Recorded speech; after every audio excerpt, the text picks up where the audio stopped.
आज से हजारों साल पहले एक ऐसे महान गुरु हुए जिन्हें स्वयं शिव जी ने संजीवनी विद्या की शिक्षा दी। उन्हें शास्त्रों से लेकर शस्त्रों तक, वेदों से लेकर उपनिषदों तक सबका संपूर्ण ज्ञान था और वे देवताओं के गुरु बनने वाले थे। लेकिन फिर ऐसा क्या हुआ कि जो देवताओं के गुरु बनना चाहते थे उन्हें ही अपना सबसे बड़ा शत्रु मान लिया और बन गए असुरों के गुरु, दैत्य गुरु शुक्राचार्य। शुक्राचार्य एक ऐसा नाम जो ये सवाल खड़ा करता है कि क्यों इतने ज्ञानी ऋषि ने देवताओं को छोड़ असुरों का गुरु बनना स्वीकार किया। उनकी विद्या के सामने देवताओं के गुरु देवगुरु बृहस्पति तक नतमस्तक हो जाते थे। वो ऐसे गुरु थे जिनसे स्वयं देवता भी डरते थे। सबसे बड़ा सवाल तो यह कि क्यों उन्हें शिव जी का पुत्र कहा जाता है और क्यों दी शिव जी ने उन्हें संजीवनी विद्या की शिक्षा, जिसके बल पर शुक्राचार्य ने न जाने कितने मर चुके असुरों को जीवन दान दिया। वो एक ऐसे गुरु थे जिन्होंने इंद्रासन को हिलाकर रख दिया और बन गए इंद्र के सबसे बड़े दुश्मन। लेकिन फिर क्यों इंद्र की पुत्री जयंती से उनका विवाह हुआ और देवकन्या बन गई दैत्य गुरु की पत्नी। और सबसे चौंकाने वाला सवाल यह कि इतने ज्ञानी गुरु जिनके पास ऐसी विद्या थी जो मृत को जीवित कर दे, वो आखिर क्यों अपनी जान नहीं बचा सके। आखिर कैसे हुई दैत्य गुरु शुक्राचार्य की मृत्यु। तो आज के इस वीडियो में हम जानेंगे दैत्य गुरु शुक्राचार्य की असली कहानी जो आपको नहीं पता। दैत्य गुरु शुक्राचार्य की वो रहस्यमयी कथा जिसमें छिपा है मृत्यु से अमरता तक का रहस्य और एक ब्राह्मण से दैत्य गुरु बनने तक की अविश्वसनीय यात्रा। लेकिन उससे पहले अगर आपको वीडियो अच्छी लग रही है तो इसे एक लाइक जरूर करें।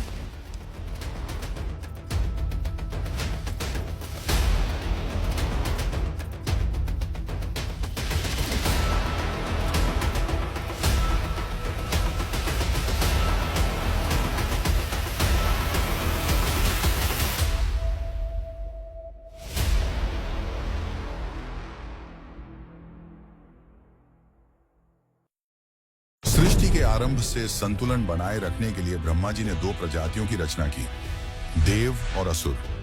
पहले असुर भी अपना जीवन साधारण बिताते थे, परंतु समय के साथ देवताओं ने असुरों के साथ छल करना शुरू कर दिया, जिससे क्रोधित होकर असुर गलत काम करने के लिए प्रेरित हुए और तब से यह माना गया कि देवता धर्म और सत्य के प्रतीक हैं। वहीं दूसरी ओर असुर अधर्म और अराजकता के प्रतीक बने और इन्हीं दैत्यों के बीच प्रकट हुआ एक ऐसा गुरु जिसकी विद्या से मृत्यु भी भय खाती थी, जिसकी नीति से देवता भी कांप उठते थे। वह थे महर्षि भृगु और काव्या माता के पुत्र शुक्राचार्य। महर्षि भृगु जो सप्तऋषियों में से एक थे, जिन्हें ज्ञान, यज्ञ और ज्योतिष का परम आचार्य कहा जाता था, और उनकी पत्नी थी काव्या, जिन्हें काव्य माता या काव्य कन्या भी कहा जाता था। इन दोनों के संयोग से जन्मे उष्णा, जो आगे चलकर शुक्राचार्य के नाम से प्रसिद्ध हुए। उनका जन्म श्रावण मास की अष्टमी तिथि को हुआ था, एक ऐसा दिन जब स्वयं ब्रह्मांड की ऊर्जाएं संतुलन में होती हैं। बचपन में ही उन्होंने अपने पिता से आशीर्वाद लेकर अंगिरस ऋषि के आश्रम की ओर प्रस्थान किया। अंगिरस ऋषि का आश्रम उस युग का सबसे प्रतिष्ठित स्थान था, जहां स्वर्ग और पृथ्वी के बीच का ज्ञान एक सूत्र में बंधा था। यहाँ देवता, ऋषि पुत्र और मुनि अपने अपने ज्ञान के मार्ग पर साधना करते थे। इन्हीं विद्यार्थियों में दो नाम सबसे तेजस्वी माने जाते थे। एक थे अंगिरस के पुत्र बृहस्पति और दूसरे थे भृगुपुत्र शुक्राचार्य। दोनों में अद्भुत प्रतिभा थी। दोनों के मन में धर्म और ज्ञान के प्रति अगाध निष्ठा थी। लेकिन नियति ने उनके बीच एक ऐसा अंतर रखा जो आगे चलकर सृष्टि के इतिहास को बदल देने वाला था। शुक्राचार्य अत्यंत बुद्धिमान थे। वे वेद, ज्योतिष, औषधि, नीति और युद्ध नीति के गूढ़ रहस्यों को शीघ्र ही आत्मसात कर लेते थे। वहीं बृहस्पति भी तेजस्वी थे, परंतु शुक्राचार्य के मुकाबले वे थोड़े पीछे थे। धीरे धीरे शुक्राचार्य ने अनुभव किया कि गुरु अंगिरस अपने पुत्र के प्रति अधिक झुकाव रखते हैं। यह भावना उनके मन में बार बार चुभने लगी और एक दिन उन्होंने साहस कर गुरु अंगिरस से पूछा, गुरुदेव, जब मैं भी समान रूप से अध्ययन करता हूं तो बृहस्पति को अधिक ज्ञान और आशीर्वाद क्यों मिलता है? इस प्रश्न पर आशी अंगिरस मुस्कुराए और बोले, शुक्र, मेरे लिए सभी शिष्य समान हैं। पर इस जवाब से शुक्राचार्य के मन को संतुष्टि नहीं मिली। इसके बाद शुक्राचार्य ने अंगिरस का आश्रम छोड़ दिया और गौतम ऋषि के आश्रम की ओर पहुंचे और उनसे आग्रह किया कि वे उन्हें शिक्षा प्रदान करें। गौतम ऋषि ने स्नेहपूर्वक उन्हें अपना शिष्य बनाना स्वीकार किया। वहां उन्होंने ब्रह्म विद्या, औषधि शास्त्र, तंत्र और नीति का गहन अध्ययन किया। फिर एक समय जब वे अपनी विद्याओं में निपुण हो गए, तब उन्होंने देवताओं के गुरु बनने की इच्छा व्यक्त की, क्योंकि वे भी चाहते थे कि उन्हें देवताओं का सम्मान और इज्जत मिले। और इसी इच्छा के साथ वे इंद्रलोक पहुंचे। वहां बृहस्पति भी मौजूद थे। अब देवता द्विविधा में थे कि किसे अपना गुरु बनाएं। यह बात तो सभी जानते थे कि शुक्राचार्य हर मायने में बृहस्पति से कहीं आगे हैं, परंतु इंद्र की बृहस्पति के साथ गहरी मित्रता होने के कारण बृहस्पति को देवताओं का गुरु चुना गया। इतना ही नहीं, शुक्राचार्य जिस सम्मान की इच्छा लेकर इंद्रलोक पहुंचे थे, उसे भी तोड़ते हुए इंद्र ने भारी सभा में कहा, तुम्हारी माता काव्या दैत्य कुल से है और हम किसी असुर को अपना गुरु नहीं बना सकते। यह बात शुक्राचार्य को चुभ गई और उसी पल से वह ऋषि जो देवताओं के गुरु बनना चाहते थे, बन गए देवताओं के सबसे बड़े दुश्मन। शुक्राचार्य पाताल लोक की ओर चल पड़े। वहां दैत्यों ने उन्हें वह इज्जत दी जिसकी उन्हें चाह थी, और तब से वे बन गए दैत्य गुरु शुक्राचार्य। लेकिन शुक्राचार्य की कहानी यहां समाप्त नहीं होती। उनकी असली कहानी तो अब शुरू होती है कि कैसे स्वयं शिव जी ने उन्हें सिखाई संजीवनी विद्या, जिसके बल पर वे किसी भी मृत को फिर से जीवन प्रदान कर सकते थे। तो चलिए अब जानते हैं शुक्राचार्य की असली कहानी। जब किसी हृदय में अपमान की अग्नि प्रज्वलित होती है, तो वह या तो उसे भस्म कर देती है या उसे कुछ ऐसा बना देती है जो इतिहास को बदल दे। अंगिरस के आश्रम से निराश और आहत होकर निकले शुक्राचार्य अब उसी रूपांतरण के मार्ग पर थे। उनके भीतर की पीड़ा उन्हें एक ऐसे लोक की ओर ले जा रही थी जहां अन्याय के विरुद्ध विद्रोह जन्म लेता था। पाताल लोक, दैत्यों का राज्य। कहा जाता है कि जब शुक्राचार्य वहां पहुंचे तो समस्त दैत्य समुदाय विस्मित रह गया। दैत्यराज ने उन्हें प्रणाम करते हुए कहा, हे भृगुपुत्र, आपके ज्ञान का हम लंबे समय से आदर करते आए हैं। आज यदि आप हमारे गुरु बन जाएं, तो कोई भी देवता हमारे विरुद्ध विजय प्राप्त नहीं कर सकेगा। इन शब्दों में शुक्राचार्य को वह आदर मिला जिसकी उन्हें वर्षों से प्रतीक्षा थी। वे मुस्कुराए, किंतु वह मुस्कान करुणा और प्रतिशोध के मिश्रण से भरी थी। उन्होंने कहा, देवताओं ने मेरे ज्ञान का अपमान किया है, अब वही ज्ञान उनके अभिमान को तोड़ेगा। यहीं से उन्होंने अपनी प्रतिज्ञा ली, मैं उन सबकी सहायता करूंगा जिन्हें देवताओं ने अन्यायपूर्वक दबाया है। मैं धर्म के नाम पर चल रही सत्ता को चुनौती दूंगा। और उसी क्षण से उनका नाम बन गया दैत्य गुरु शुक्राचार्य। शुक्राचार्य के मार्गदर्शन में दैत्य राज बलि, हिरण्यकशिपु, प्रहलाद और अनेक योद्धा ऐसे बने जिन्होंने देवताओं तक को चिंतित कर दिया। उन्होंने असुरों को हर विद्या सिखाई, अस्त्र शस्त्र का ज्ञान दिया, जिससे असुर देवताओं से कहीं अधिक शक्तिशाली होने लगे। लेकिन फिर भी जब भी देवता और असुरों के बीच कोई युद्ध होता, देवता ही जीतते, क्योंकि उनके पास था वह अमृत जो समुद्र मंथन से निकला था, और विष्णु ने चाल से वह अमृत केवल देवताओं में बांट दिया, जिसके कारण वे मारे जाने के बाद भी फिर से जीवित हो जाते। यह देखकर असुर भयभीत होने लगे और इसी क्षण शुक्राचार्य ने वह विद्या सीखने की ठानी जिससे मृत भी पुनः जीवित हो जाए, और उस विद्या का नाम था संजीवनी विद्या, जो उन्हें केवल शिव ही सिखा सकते थे। और इसी ने उन्हें प्रेरित किया एक ऐसी असाधारण तपस्या के लिए जिसने इंद्रलोक तक को प्रभावित कर दिया। कहा जाता है कि शुक्राचार्य एक विशाल वृक्ष की शाखा से उल्टा लटक कर नीचे प्रज्वलित हवन कुंड के धुएं को श्वास के रूप में ग्रहण करते हुए 1000 वर्षों तक तपस्या में लीन रहे। उनके तप का तेज इतना प्रबल हुआ कि उसकी आभा देवलोक तक पहुंच गई। स्वर्ग में बैठे इंद्र को जब यह बात पता चली कि दैत्य गुरु संजीवनी विद्या प्राप्त करने की साधना कर रहे हैं, तो वे भयभीत हो उठे। उन्होंने सोचा, यदि शुक्राचार्य यह विद्या प्राप्त कर लेंगे तो देवताओं की सत्ता समाप्त हो जाएगी। भय के कारण इंद्र ने अपनी पूरी शक्ति लगा दी इस तपस्या को भंग करने में। पहले उन्होंने मृदु हवाएं भेजी, फिर प्रचंड तूफान और अंत में अपनी अप्सराओं को, परंतु शुक्राचार्य का ध्यान अटूट था। उन्होंने अपनी आंखें तक नहीं खोली, जिससे इंद्र की चिंता बढ़ गई। अंततः इंद्र ने स्वयं अपनी पुत्री जयंती को आदेश दिया कि जाओ, किसी भी उपाय से उसकी तपस्या भंग करो। यदि वह सफल हो गया तो हम सबका अंत निश्चित है। जयंती सौंदर्य और बुद्धि दोनों में अद्वितीय थी। वह धरती पर उतरी और उस तपस्वी के सामने आकर खड़ी हुई। उसने अपने सारे आकर्षणों का प्रयोग किया, पर शुक्राचार्य की एकाग्रता अडिग रही। जिसके बाद जयंती ने शुक्राचार्य के नीचे जल रही अग्नि पर विषैले पदार्थों को मिला दिया, और जैसे ही उसका धुआं शुक्राचार्य के शरीर में गया, उनके शरीर के विभिन्न अंगों से खून की नदियां बहने लगी। परंतु उन्होंने अपनी तपस्या नहीं रोकी। यह सब देखकर जयंती को अपनी गलती का एहसास हुआ और वह वहां से लौट गई, और शुक्राचार्य अपनी तपस्या में लीन रहे। अंततः हजारों वर्षों की कठिन तपस्या के बाद शिवजी उनकी साधना से प्रसन्न होकर उनके सामने प्रकट हुए और कहा, हे भृगुपुत्र, मैं तुम्हारी तपस्या से प्रसन्न हूं, मांगो, क्या वर मांगते हो? तब शुक्राचार्य ने शिवजी से संजीवनी विद्या सिखाने की प्रार्थना की। शिवजी ने उन्हें संजीवनी विद्या सिखाई और साथ ही यह चेतावनी दी, हे शुक्राचार्य, इस विद्या का दुरुपयोग मत करना। शुक्राचार्य ने श्रद्धा से झुककर वचन दिया, प्रभु, मैं इस ज्ञान का उपयोग केवल भलाई के लिए करूंगा। इसके बाद शिव अंतर्ध्यान हो गए।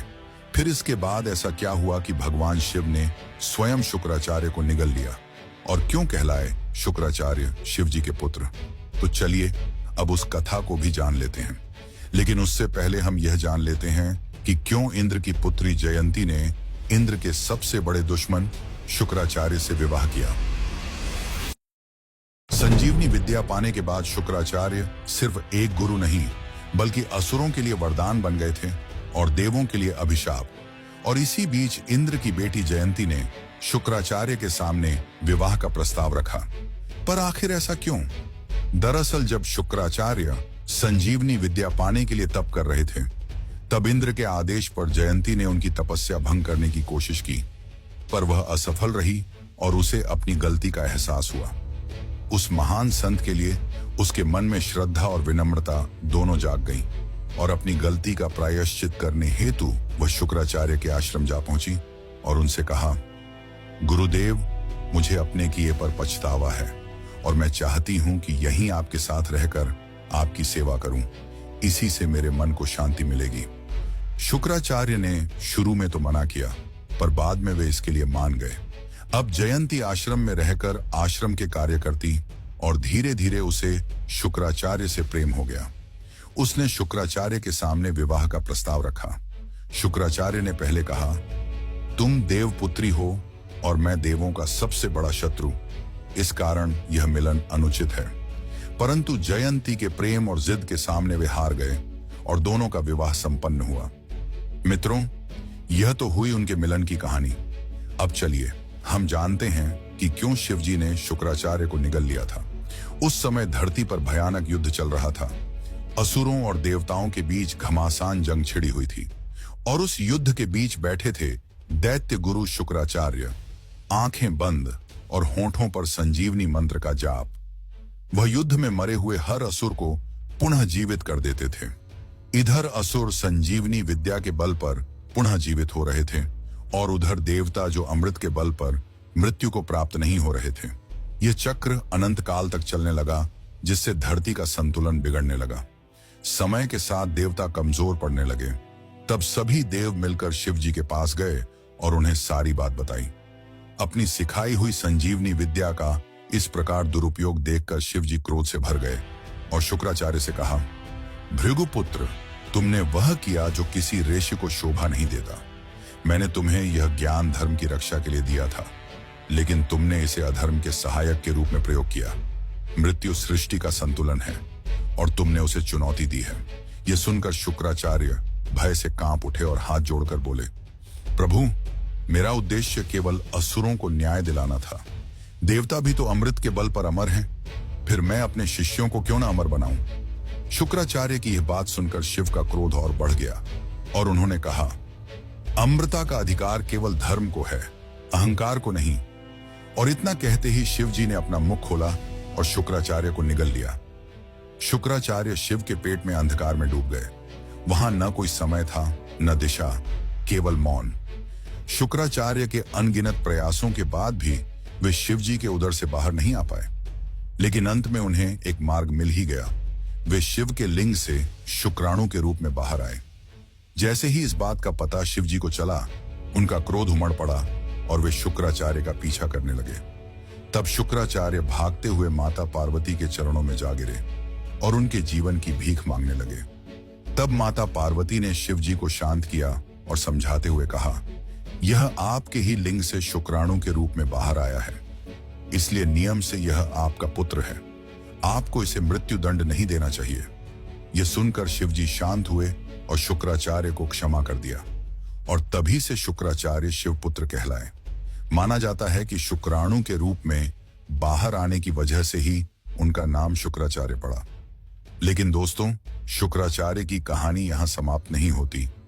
अब हम जानेंगे कि कैसे एक महान गुरु, जिन्हें संजीवनी विद्या का ज्ञान था, वे अपनी ही जान क्यों नहीं बचा पाए और क्यों हार गए अपनी संतान की जिद के सामने। तो चलिए अब इस आखिरी कथा को जानते हैं। लेकिन उससे पहले अगर आपको वीडियो अच्छी लग रही है तो वीडियो को लाइक करें और चैनल को सब्सक्राइब जरूर करें।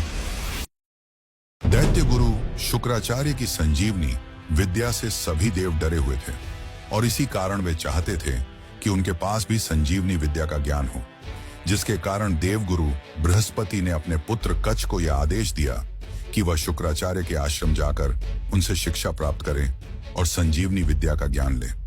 अपने पिता के आदेश का पालन करते हुए कच्छ शुक्राचार्य के आश्रम पहुंचा और उनसे उनका शिष्य बनने की इच्छा व्यक्त की।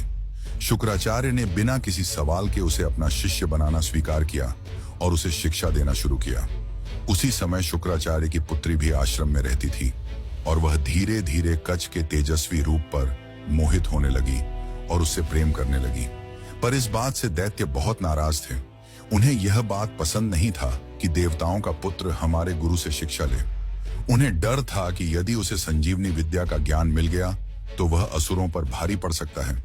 इसी कारण असुरों ने मौका पाकर कच्छ को मार डाला।